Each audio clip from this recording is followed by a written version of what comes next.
I have a question for you. Nanguha ng sombrero ng isang gwardya. No, I have a question for you. At akmang tatangay ng motorsiklo ng isang enforcer. Lihin mo, kuya. Lihin mo.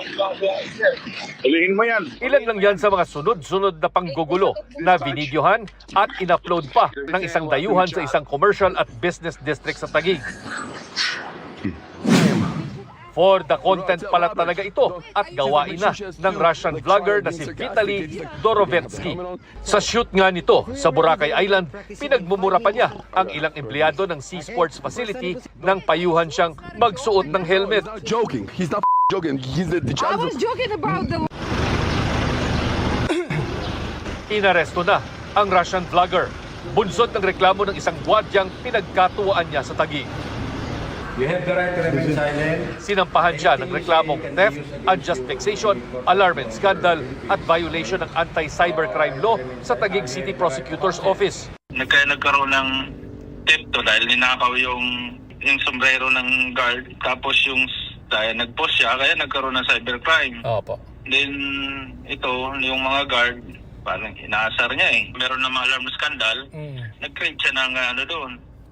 Sa the public place, disruption of public order.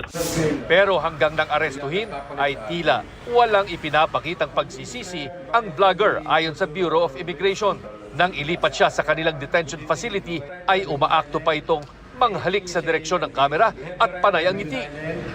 Anything you say can be used against you. Bagamat haharap din sa deportation proceedings, hindi muna siya pauuwiin hanggang nadedesisyonan ang reklamong isinampa laban sa kanya o kung aabot ito sa kaso.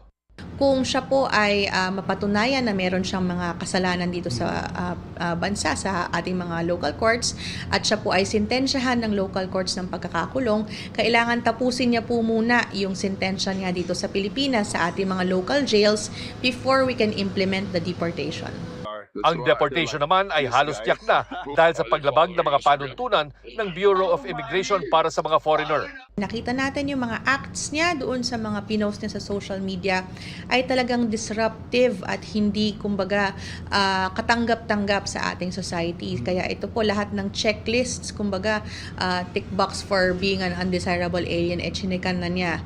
Sa isang pahayag, pinasalamatan ng Department of Tourism ang mga law enforcement agencies at BI sa kanilang mabilis na aksyon laban sa vlogger.